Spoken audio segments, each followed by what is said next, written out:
Dobrý večer, priatelia. Tu je poradňa krásy Šereď. Sme úplne rozrušené, pretože stojíme priamo pred Otom. Hlásime sa vám z tejto krásnej udalosti. Pani Erika, pokračujte, lebo ja...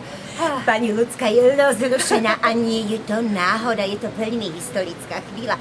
Po prvýkrát ju vovediem do veľkej spoločnosti medzi slovenskú showbizovú smotánku. Pani Ľudská, tu v dlani zvieram 3 oriešky.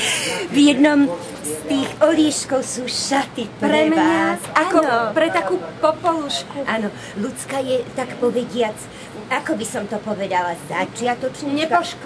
Nepoškvrnená. Pokiaľ ide o spoločenský život, ja jej ukážem, čo všetko sa môže stať v takejto veľkej spoločnosti. Je možné, že sa dnes niektorá z nás aj dotkne tejto sošky Ota. Alebo nejakej celebrity. Áno, možno, že stretneme Lukáša Latináka. Vidíte, ja sa ho asi opýtam, koľko je hodín. No, ja už to nevydržím. To by bolo úplne na mieste, pani Erika, ináč neviem, či som dobre urobila. Vzala som si prezúvky do tejto našej tašky. To je absolútne správne a máte nádherný kožušok. Nič nezanedbala, len sa vystrite kľúci. Nie som rozmazaná, Milan. Máte to krásne ako vždy, ale už poďme vylúpnuť tie šaty a začíname. Zlatík, tak poďme rozbiť prvý oriešok.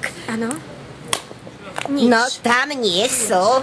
To je nič. Skúsme druhý oriešok. Ani tam nie sú šaty pre vás. A čo v treťom oriešku?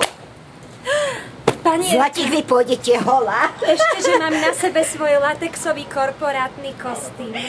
Pre túto chvíľku sa s vami lúčime s našim obligátnym korporátnym pozdravom. Zlaťuka!